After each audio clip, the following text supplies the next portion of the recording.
Okay, it is GlastonBARRY week, all week on Barrybados, Barrybados.com, Facebook and Twitter. We are super excited for the event. Can't wait for Saturday and Sunday to come. And on the second episode of Life's a Beach right now, I have Adam James Reeves, Magician Adam James Reeves. Adam, what's going on? Hi, you good? I'm very, very good. Are you looking forward to GlastonBARRY? Yeah, I can't wait. Last year was epic and this year is supposed to be better, bigger. Tickets are sold out. Really excited. Really, really excited. 2 days this year as well. Yeah, big. Really big. Big news. Big. So I've brought you in the studio today because we're going to be doing a couple of specials over the course of next week. Obviously I have you in today. I've bought a portable podcasting machine. I'm going to take around Glastonbury and I'm going to interview the band. I'll probably interview you again on the day. Yeah, cool. And interview people. I just want to get you in and get people there kind of promoting the event and just go in there. But first of all, I need to know, how did you get into magic? Long story short, 7-year-old, I just absolutely loved Paul Daniels, and as every kid did. Yeah, exactly. I had a magic set. Didn't have a Debbie McGee to go with me at that age, but everyone's got to have a sexy sister. I'm still looking, so. And just on a postcard, girls.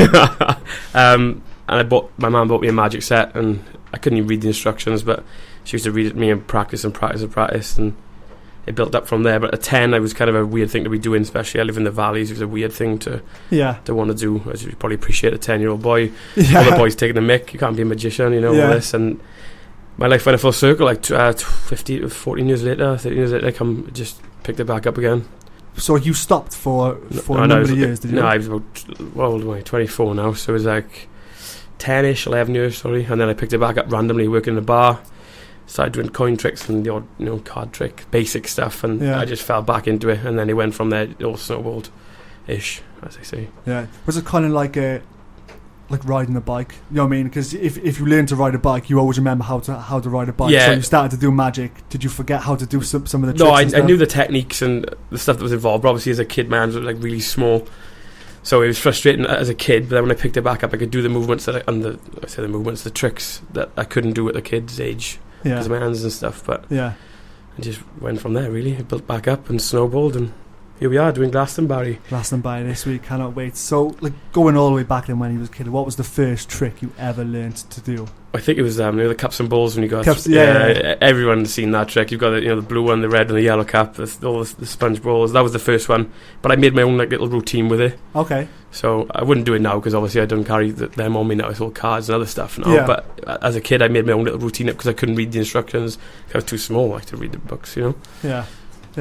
And did you make up your own tricks as you were growing up, or is it all tricks that have been mastered, like proven tricks? Yeah. As a magician, you get guys who develop and create ideas. I can't get into the ins and outs really, but obviously, you can only give away your craft. I graduated from Hogwarts, but you kind of learn from other magicians. There's masters, above. People in Vegas and stuff. Yeah, they pass stuff on, and it goes on. It passes down like that, really. Yeah, so it's cool. It's a cool industry to be in, but I'm not creating stuff yet. I'm just. As I go, I'm learning new stuff all the time, so that's what I'm doing right now. How long does it take you to become a master I wouldn't say master yet. Master, I'd be in Vegas, You are a master of the craft. Nice. I've seen some of the stuff that you can do, like bending coins, lifting coins off the floor. Yeah, that's not legal, so we pretend that I bend coins. Chocolate coins, we'll say. No, I'm joking. Well, it takes a lot of time to practice tricks. But it's not only as performing tricks. Like anyone can learn a trick. You can go on YouTube and find stuff. I wouldn't recommend doing that because you get amateurs teaching amateurs, which isn't good. Yeah. But it can take a long. You drop a lot of cards on the floor. You're getting frustrated. You're swearing at yourself at 24 years old, and your mum's shouting at you. Why are you swearing? It's hard work at times. But then when you eventually get the trick sorted and mastered, it's nice to put it off and impress people and see their reactions, which is what it's all about, really. Yeah, definitely. So, you kind of touched on Paul Daniels beforehand. Was there anyone else out there you kind of looked up to as a kid and thought, I want to do this all the time? Yeah, obviously, I don't think people around you or really over here would know unless they've done magic. There's a guy called Lance Burton. He was resident at Monte Carlo Hotel in Vegas for 15 years. He was, you said the word master, he is the master and was the master. And my mum and dad bought tickets to Vegas for I think it was a family member's wedding or something, and they took me and they booked us tickets to go see the show, and I recorded him on the old VHS for months and months. I knew his whole act from start to finish, the music. I knew everything that was going to go on. And they double booked the tickets, the venue did, so we had better seats the next night. And he came out with the crowd. I knew he was going to pick on a person to go on the stage with him. Yeah. And because we were sat so close, because we had upgraded seats, he came out in the spotlight, come on me. Yeah. Where you from? I said, I'm from Wales. What's your name? I said, Adam. He couldn't understand me as I was saying there. Couldn't understand. I'm trying my best to be as clear now. He took me up on stage and put me in this posh car, and I showed me the Ferrari, and we disappeared. We disappeared to the crowd, and we reappeared at the back of the theatre. So having 2,000 people come up to me after, oh my god, that was, the Americans in their accent, and can't do their accent, but having them come up to me and asking how he was done and stuff, that was when I thought this job would be the best job ever. Best job in the world. Different, apart from being a footballer and 300 grand a week, but seeing the reactions now and people asking me that made me think, I really want to. This was before I stopped, obviously, because I got a bit older then. That kind of sparked a lot of interest for me. And then we went to Tenerife. I think I had quite a good childhood, looking back, actually. Vegas and all these. There's a guy called James. His stage name was, and he was going on the clubs and the pubs. He had a little briefcase, and he had all these tricks and I thought, well, if I want to do magic for a living, this is how I want to do it. Yeah. I want to do it up close and personal. I want to go around tables. I want to go around, bars and stuff. I thought, it doesn't sound... Interact with people. Yeah, it doesn't... Crowd, yeah, because I like speaking to people anyway. Like, if I didn't do magic, I'd do something that, I'd speak to people. Yeah. But that was what I wanted to do, because he was so good with his sleight of hand, his talking, he had them laughing. He had loads of free beers given to him, which helped. Obviously, as a kid, I didn't want them, but now, so that's the kind of thing I wanted to do, and luckily, as things went, I picked it back up, and that's exactly what I'm doing now. Not Vegas yet, but it's taken 3 years to get there. Still plenty of mileage in the tank to get to Vegas. It's still a lot to do, a lot to learn. More reading books. Yeah. I have my mum to read the instruction. I can read at this point now, so I'm right now. You say you stopped for a number of years. Was there any reason for that, or did you just kind of lose interest and stuff? Or? I don't know. It's tough being like a 10-year-old who everyone's playing football and out and about doing things around the streets. And you're stuck in the house thinking, I'm reading. I'm stuck doing magic tricks. Really, I had this chest. It was like a toy chest essentially, but I had all this professional stuff that my dad had bought me over the years. Yeah, books, videos, VHS at the time, and I just thought it was a bit not geeky. I don't use that word geeky, but if I could use a word, I felt like a bit of a geek. Yeah. Some people teased, but now the people who would have teased are the ones who are pushing it, the ones who are loving me doing it, which is good to see. And I don't know grudges against them for it, but it's good to impress people who you think, well, hang on now, you kind of laugh when I was younger and took the stuff off you, show everyone I was done. I want to say it's bullying. It's not bullying, but it's just teasing his kids. It's teasing his kids as they do, innit? Yeah, I know what you mean. You mean. Now they're your biggest fan, logging your Facebook page, following you on Twitter. Yeah, I make them do that. But I do a trick if you follow me, bribe them. But it's good to get them guys impressed and show them some stuff that I've learnt. But my dad always say, it's a shame he stopped when he was younger, innit? Because he'd be in Vegas now, wouldn't he, if he didn't stop? Which is a typical dad mentality, and to reflect on the negative part, really.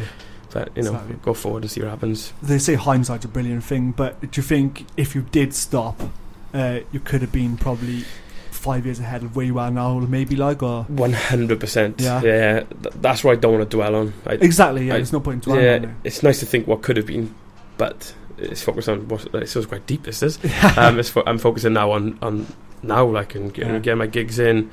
Again, GlastonBARRY. I've had loads of work with in Barry and with different events in Barry, which is excellent, really, because it's helped raise me as a magician, as a performer. It's got me out there, really, so it's good. They say that everything happens for a reason, and so maybe that did happen for a reason. This is so deep, and all the stars will align down the road. Hopefully, it's quite deep. I know. It's 10 minutes in. It's deep. So, do you remember your first ever gig? Yeah. Was real? Did you get paid for it? Was it a freebie? Did it go well? Was it a nightmare? Come on, so 2.5 years ago, I had the cards in my pocket. I got them now, obviously. Yeah. I had them everywhere I went. Pack of cards, a Sharpie. I think we went for an Indian or something. And they were all my friends were like, show the guys, show the waiters and stuff. I showed this guy in the bar a trick. He said, "Can we book you?" And literally, that was when that panic stations kicked in. I didn't know. I was like, yeah. So I think I just like, it was a small fee just to cover that. Because I spoke to people and said, "Am I ready for it?" They said, "Well, if they're offering it, it's there for you. You know, you got to pay for cards, you got to pay for pens, you got to pay for material to do magic." Yeah. So I went from there, and then I literally just met people at different gigs, and it's honestly snowballed, which is fluky, really. Right time, right place. I don't know if it's that, but something's gone right. Like, so, touch wood. Yeah. Was you nervous on your first gig? Did you mess up? Looking back, if I saw myself now doing it, I'd probably really cringe. But I had 2 bookings from there, even if I was a nervous wreck. Yeah. So they must have been impressed at somewhat, so at some extent even. But yeah, looking back, the stuff I did and the way I was speaking, I was jittery, my hands were shaking a bit. It just like, even though the people I probably knew, but just the fact that it was a paid gig kind of changes the whole concept really then. But you know, if you can get paid for doing something that you love, I love it anyway. Like, so exactly. It's just, you know, it's great. Like, I love doing it. Have you ever done a trick or messed it up completely? Once or twice. If I'm absolutely drunk and some girl have asked me to do a trick, I'm trying to press it. Well, it happens. It does happen. Like, I don't think it's like a singer. I'm sure that things have happened to them in the past. Like, it does happen, and I think being heckled's the worst. That's worse. Is it really like when you're on stage and stuff? Is it, or when you're in like a group of friends? Is it, and someone's heckling you? Is it? Or? I love it now. Like, I don't, obviously someone being abusive and being drunk and hard work to you. Then that's quite hard. But you've got to kind of deflect the fact that they want the attention again, so you've got to deflect and give them that attention. Then everyone kind of is on your side anyway, which that's how it works, you know. That's why I started doing the like club gigs for. Like, I do a few gigs in Cardiff now regularly. That's why I got into them for, and then luckily it just went hand in hand, really. What I was doing and the way I was doing it felt like it was going right for how they wanted their entertainment to be, so it's good. Yeah, cool. So, like, you've done a few things, like a few gigs in Barry over the past couple of years. I've seen you at loads of like Mack events. How did you get to work in Barry? I think I done a charity event. One of my friends is an artist, Nathan Wyburn. He's from Aberville, where I'm from. Okay. He does a lot of art with. I've heard of the name. I'm not sure. No, he does food. He does all food art. Like, even though Britain's Got Talent, he was at one point. So he's doing really well as a professional artist. I think I've seen him in one of the Mack events. Yeah, you would have. Things years ago. Yeah. So he done like Marmite on toast and does all stuff like that. So he had a charity event. I think it was a charity or an opening. It was something. No, it was an opening for his gallery. So not a charity event. And the Back to November boys were there, which I guess you know. Yeah, I know Back to November very well. They were there, and I thought they were brilliant. Great band. They definitely. I love them. Like, I listen to them in the car. It's not my type of music. The boys go in the car. They go, "Wait, listen to them." Like, oh no, that's, not biased. Like, but it's like that's, you know, it's the style of music I don't listen to, but I love them singing, performing. They then asked me to a charity event. That's when I did the charity event. I think it was for Valindra or something. Yeah. And I met Ross there from Mack Events. And Ross was a Magic fan. He's a Magic fan. I think he liked the whole idea of having me on board for some events, and he had these events lined up with Paul Merson was the first one. Yeah. And then he booked me for that, just to walk around and entertain prior to the main event, which is Paul Merson. I'd go around the tables, I'd do tricks before food and stuff, you know, which is the perfect environment really for what I do. Yeah. So. Yeah. Do you get nervous doing it in front of footballers and celebrities and stuff? First, when you're walking in the room, you're thinking, oh, you know, all these people are here. They've paid. That's the worst bit, because they've paid to see this person. Yeah. That makes me realise that, you know, he's obviously, like, I'm quite young. I'm not into football. I knew of him. I see him on Sky Sports at the time, which I suppose that's better, because I treat them as a person I'd meet in the club. Then, if you do that, you get their respect. They get your respect, and then it just runs smoothly. You can't get nervous. Obviously, the more higher end person that I've met, you know, stuff like that, then you do kind of think, oh God, if this goes wrong, I'm going to feel like an idiot. But it's not. It's the same as doing it to some girl in Cardiff in a nightclub somewhere. Like, you know, if so, that's worse, I think. Yeah. But I do get nervous, but nerves are good, I suppose. They keep means I'm interested. It keeps me on my feet, I guess. On your feet, definitely. Who's been the biggest celebrity that you've done magic in front of? Then, would you say? Physically, Razor Ruddock. Absolutely huge, big guy. Also an awesome guy as well. Yeah, that was a year ago. It's a year ago today. In fact, I saw that it on was a Friday night. It was. I think I saw him on Instagram. I saw it somewhere. The big, like, as in the level of celebrityness, if that's a word. Chris Camaro, I met out once. He's a funny lad. Yeah, he's genuine. I think he was quite drunk at the time. Don't surprise him. Yeah, obviously, like, a few the Welsh rugby lot, like, have had me performing at their events and stuff, but I think the Sky Sports lot I've done with Mack Events were probably the biggest at the moment. From the top of my head, I'm thinking I can't really. I met some people from, like, different shows and different things, but in terms of, like, a fan base and likability, like, everyone loves Paul Merson, everyone loves Matt Le Tissier, everyone loves Reza Ruddock, so them three is about on a par, really, personally, to do magic to. Like, Chris Kamara as well, Yeah, exactly. Like, who's been your favourite then? Doing in front of, just situational. They're all different. Reza Ruddock he's quite abrupt with it all, he's calling certain names and stuff I can't really say here, but in a friendly way. He's got a potty mouth, hasn't he? Yeah. If anyone's listening who went to that event, they know exactly what he's about and how abrupt he is with his wording. And he was different again because Paul Merson, like, I've never seen a fully grown man laugh, and because some people laugh, like, you do the tricks and they just don't know. They either not laugh or cry, but they just break. Like, they don't know what to say. Like, and he just burst out laughing continuously for. And I didn't say a funny joke, so he must have laughed at the fact that he couldn't handle it. Because it makes you feel young again, doesn't it? It makes you feel like you've been fooled. It makes you feel like you've seen Paul Daniels on telly again. That's a little, the moment of awe. But situational. He was probably in when he was laughing. That was really funny because Matt Le Tissier, he was a gent, so he was good in terms of, like, he brought the crowd into me as well. He kind of helped me in, like. He interacted with the crowd as well. That was upstairs. I don't know if he was there, but he was upstairs in the event. I didn't do Le Tissier. Oh, right. I saw Ruddock and Merson. Yeah. He's upstairs in, like, this VIP area that Mack Events put on, and he kind of, like, interacted with me as well as the crowd. So he made everyone feel, like, quite chilled. Even though he's a good footballer, great, he's a legend really, but situational, they're all quite even. I can't really pick one favourite, but it's good. It's good to meet them all, really. Yeah, definitely. It's good. Definitely. Speaking of VIPs, did you get any, like, VIP treatment now? Like, you could do this magic, like, free beers and stuff. Go upstairs, look into the VIP room. But I'm getting used then, aren't I? Really, I think the boys, like, the boys back home. If we go to a club that I work in, I try and me and the boys are trying to go in certain areas, but. There are some perks. Like, it's good to get some free drinks out of the punters if you do tricks. Oh, look, I've only got a $5 left in my wallet. Let's just do a card trick. I bet you a $5 this. This is your card. And then obviously if you're drunk, you drop them on the floor. You look a bit weird then. But there are some perks. It's working in the clubs which has helped that. Which I done in the clubs just to, as I said earlier, just to experience the different people drunk. People don't want to see magic, really. You get the hecklers there, which is why I want to do it, because I got told if you can do them to, like, people in a club, that you can do them more or less anywhere, because you've got such a wide variety of people. But I do get some perks ish. I say perks, but I get a little banned for some clubs.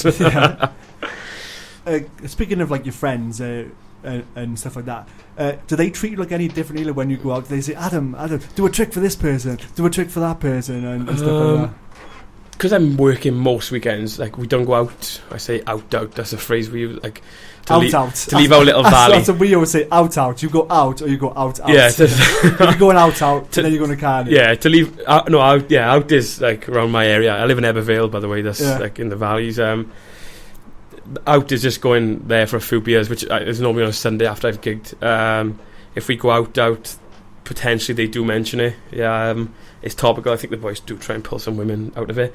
I think the boys have been successful in using me as to pull women because I've done magic. It's kind of give them an icebreaker, which is quite sad, really. I should be charging them to use me as an icebreaker. Just joking.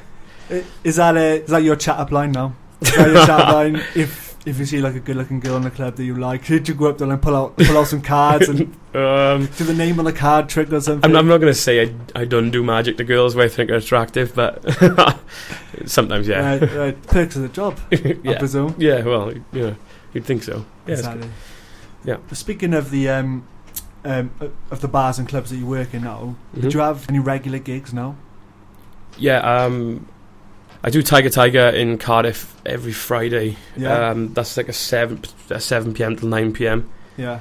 I think they have, like, a drinks thing or a drinks promotion on. So I'm there just working the tables. You get a lot of hen do's and stag do's there, which is the perfect kind of spectator group really for me, because they're all up for a laugh. They're not so heckle. They don't heckle as much. They are up for seeing magic. And then I do Prism, formerly Oceana, every other Saturday. which started as a... It's changed its name now, is it? Yeah. Oceana? Yes, it's the same brand, same company. Yeah, different... Is it over the brand? But the same company, just different... Yeah. Like, it's been done out and stuff. They were the first club I messaged. I said, look, I'm doing magic. So I went through a phase of messaging loads of different clubs. Yeah. Just to say, look, I've started doing magic. Do you mind if I come down and see if it works, just to get the practice and experience in? And then I'd done one gig there, and I think it went down well. It went well on Twitter. There were a few people tweeting, and they had me back there every other Saturday. And then I also do, when the students are back in, I do a student night once a week as well, which is with a company called Climax. They do... Okay. I think they do like revs and they do different nights. Yeah. They host the nights. They kind of provide the entertainment. I do a few nights for them, and also Capital FM. I don't know if I can mention that here, but they Capital FM use me for a lot of events. Celebrity. Oh, it's brought me back to this.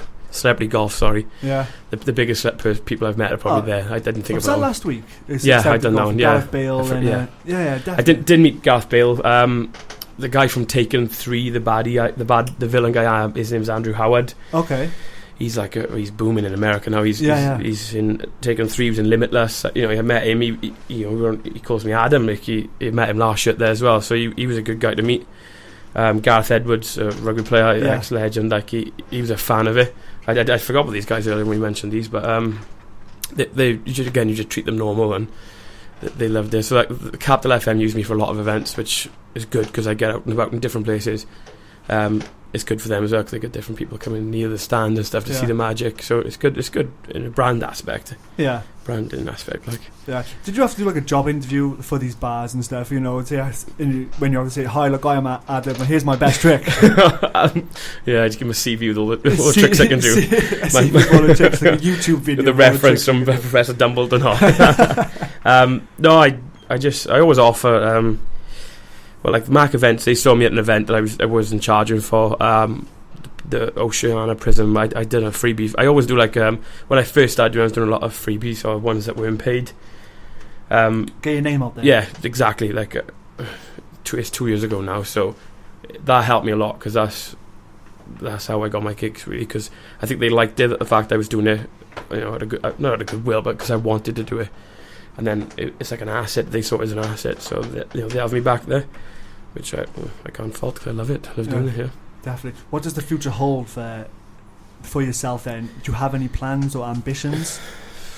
Yeah, I've got nothing set in stone for what I want to do. There's various options. There's a lot of cruise ship work out there. Going on a cruise and going away for a couple of months. That's potentially an option, but I'm so busy with weddings. I've got so many weddings. People ring me for 2018 to book me. Yeah. Which I is it really? 2018 people book me for. Which I never thought to be a part of weddings is a big thing. We haven't touched on that, but it's to be included in someone's wedding for their special day, which that day isn't going to happen again. Is really good. I love doing that, but because I'm so busy with weddings now, the thought of going away is quite. It's in the back of my mind at the minute. It's not something that's there to plan. As I'm going along, it's just everything's been so off the cuff. Yeah. To start doing magic in an Indian. I know, doing weddings now. Being booked 3 years in advance. Exactly. Yeah. That's just looking back now. It's mental. But So I literally don't know what's going to happen yet. I need to get a good agent. Yeah. That's the kind of weddings and events and stuff. Mm-hmm. Do you always have a set routine of what you do, or do you mix it up sometimes, or do you start with the same trick, end with the same trick, etc.? I do, obviously in weddings and events like that, corporate stuff. It's a drinks reception. That's where I do it. So it's always as you see me do it in groups and stuff. Yeah. I haven't got a routine. I don't follow a set routine. I think that you can tell if someone's following a set routine. Okay. And I find that you can tell that it's going through the motions, which I'd rather be off the cuff, situational. If someone does react in a certain way, or someone's a bit... someone might not even like magic.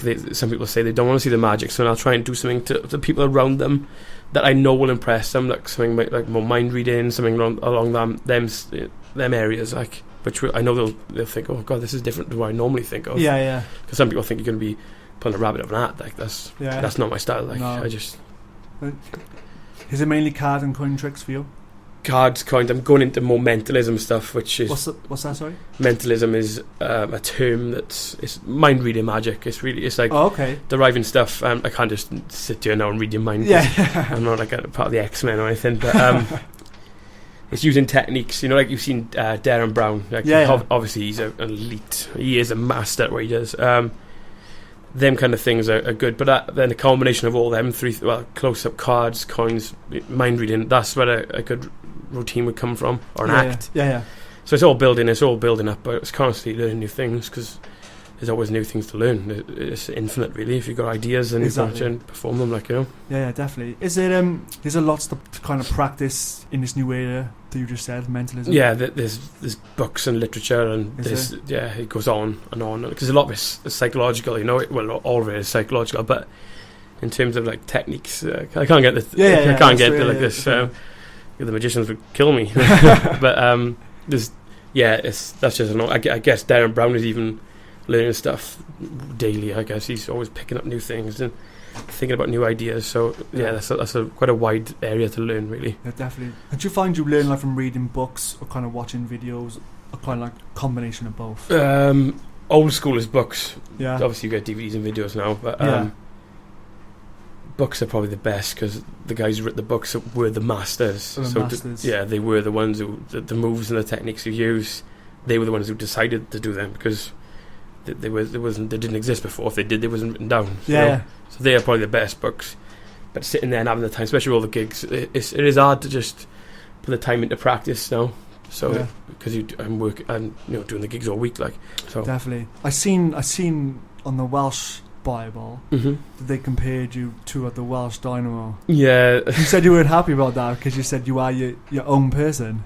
Yeah, it's great that obviously as a lay, whoever wrote that post was as a lay person, to be compared to someone like Dynamo, who's he's in Cardiff in February. I think I've got tickets. That'd be good. I was gonna go. I don't know. I think I got gigs that weekend. My little smaller gigs, and I'm selling up to stadiums or whatever he's doing. I didn't mind being called. Didn't mind being called that, but because obviously it had loads of views. The Welsh Bible, I think they got like 60,000. It's a good page to follow, really, because everything's Welsh. So they had to kind of call it something, compare it to someone big, because then people would watch it. I didn't mind that, but I am my own performer. Dino's got his own little aspect, he got his own twist of things. He's quite not eerie, but he kind of walks up to people, leaves them a bit startled, then walks off. David Blinger has similar, very similar approach. He'd do the same, but I'm more of a people person. I'd rather sit there, talk to them, have a laugh, and then do the magic. As you've seen that video, I don't know if you saw the video. Yeah, I did. It was in Tredegar, which is there's a bit of swearing on there, I think. But to get people like that reacting, it looks a lot like it affects it like 100 times better, because it emphasises. I have people commenting saying, "Oh, these guys are in on it," and stupid comments, but that's just the internet, and that's just, you get people who just sat there writing. There's always going to be some stupid absolute comments. Nonsense. I know what you mean. Trust me. Yeah, as if I'd take an actor to a wedding. I can't pay an actor to take him to a wedding. He was my plus one. Yeah. Great. And so Glastonbury is this weekend. Are you looking forward to it? I honestly, I can't wait. Last year was mental. I say mental. It was a real good. Just one day last year, wasn't it? 1 day last year. This day's 2 days. Yeah, incredible. I'm down there this Saturday. I'm down there for early doors, because I believe they've got Lee Selby's there. I think that's open. That's there. That's announced. He's there. So it'd be good to do some magic to him, because obviously, again, it's another high profile person. Yeah. I'm there early doors. I'm there from like 1 p.m. till 3, I think, roughly. So I'll be going around just doing close up stuff. Obviously, people will be enjoying. I hope they won't be that drunk at this point, so I can kind of get a quite good early. Yeah, I get a good crowd. We never know. Last year it was just the drinks were flowing. But I know. Yeah, there's it's going to be a really, really good weekend, and I'm happy that it's so good. They're sold out. It's phenomenal, really. It started as a small thing, didn't it? It started as, and now it's mental now, isn't it? It's a pinnacle date, like in the Barry calendar now. Yeah, which is awesome. Like I know I'm not from Barry, but I've been involved in a lot of events with Mack Events. Who I know they're trying to change things for Barry, and as yourself, as the other guys do. But to be involved in it, I'm not from here. I feel quite bad not being from here, But they kind of adopted me last summer. I just want to say, I think you adopted Barry. Yeah, no, I said that last year. Like, I come down last year to see Back to November. They play, is it the Nap? Is it? Yeah, it was a Nap gig. I come down like I'm just chilling with all the Barry lot as I go in. But it's great. It's like quite humble really, because I'm not from here. I've got a different accent. Not saying I'm like an alien, but. But you know, some places that it's quite hard then, isn't it? I do speak fast. If people are listening, they understand that. But yeah, they've adopted me really, more or less, over the summers. Anyway, as soon as events come up, I'm like a half Barry boy. Straight there, yeah. I mean, can you book me? It's quality. It's been an absolute pleasure having you on like Logs at Beach podcast. If people wanted to book you, how can they book you? Right, they can book me. At the moment, my website's literally under construction. It's being sorted and built for me. My Facebook page is very much alive. That's Adam James Reeves. That's where you can see some of my videos. You can see stuff that's happening with my bookings. Twitter, Adam J Reeves _. I had to get the underscore in because I'm not quite big time enough to have my own just the name. You can message me there. You can also email me at info@adamjreeves.com. As I said, the website is coming, so you can inquire there. I will try and get back to you literally as soon as I can. Definitely. Cool. Adam, you're going to stick around and show us a couple of tricks which we're going to chuck on the Facebook page and Twitter page. It's been an absolute pleasure for coming on this podcast. Been an incredible story, and I look forward to seeing you at Glastonbury on Saturday. And a few jars maybe. Definitely, you know that. Cheers, Thank you.